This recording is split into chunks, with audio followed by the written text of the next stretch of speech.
gentlemen are not going to waste any time. Whew.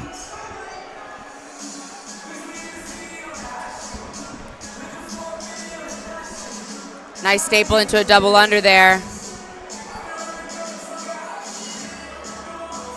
You know, Jeremy Dray has been on our shows before, and this kid, he's got something to him that is really fun to watch. He's incredibly aggressive. He didn't get the win the last time, but he was just so dead set on being like, I want that back. I want to come back and do better. And you can see it like right now. The way he walked out, the flag, this means something to him.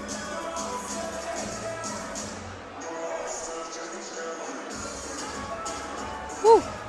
Nice outside positioning here from, is it Mejali? Is how you pronounce it? I think so. Mejali. Yeah, he has really good outside movement. I think he does a great job of not getting into those sticky positions that Dray is trying to attack. But right as I say that, of course, goes right into close guard.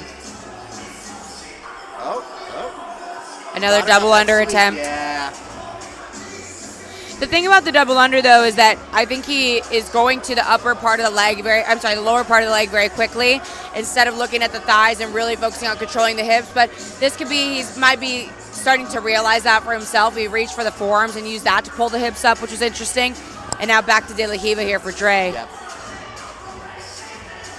It's hard when you go to the bottom part of the leg too early on those double unders because you lose control of being able to elevate the hips. For sure.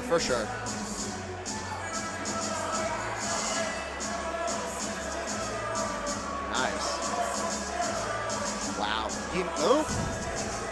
Just a split second saw the possibility of that close guard, maybe a triangle, and that's going to open the opportunity for Andy to work right there. Yeah, I think what we saw there was Mejali had such a relentless look at continuing to elevate the hips and continuing to combine that with outside passing. And when you get a passer that can combine outside and pressure passing together, that's, I think, really when we see our most dangerous passers. And now comes into a really strong knee on belly.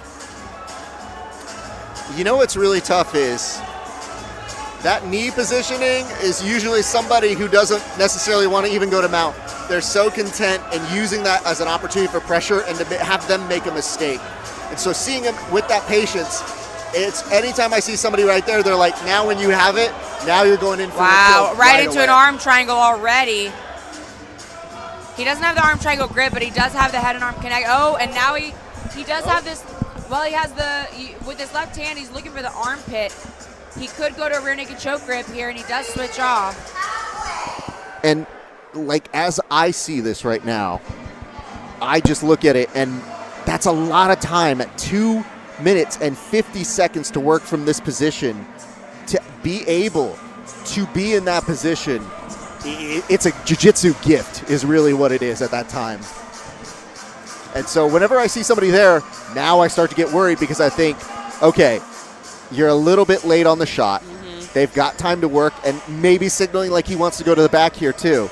So he's got options. Yeah, and it's hard with this answer the phone defense as well because the the left shoulder of Dray separates from the carotid artery. Structurally, it makes it really difficult for you to close the blood on that side or shut the blood up on that side. It can be done, but it's very difficult.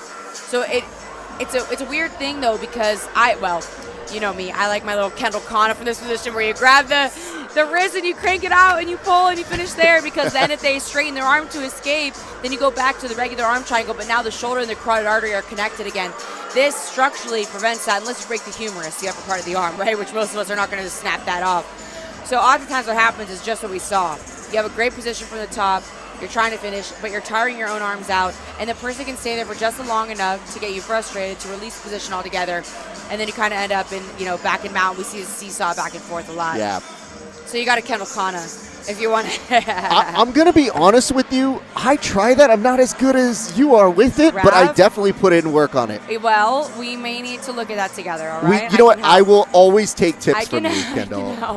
I feel like it's not for lack of trying. Let's put it this way. But you're right. The way that it opens it up, what I like to do off of it is that I like to use it as a decoy to go right back to the head and arm triangle.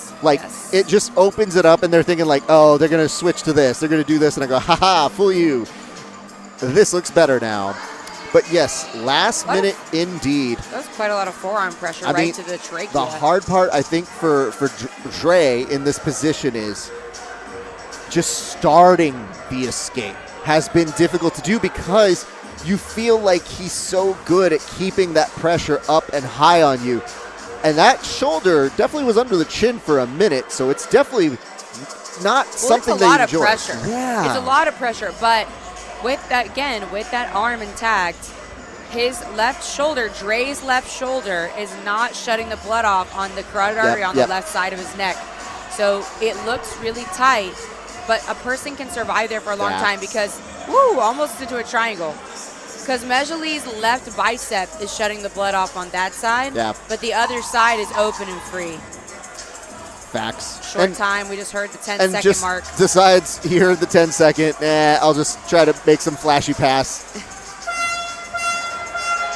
And that's an impressive performance. That was really well done. And again, big props to Jeremy taking this match. Coming in, he was just under fire for a lot of it, and he's so young. I think this dude's going to live to fight another day.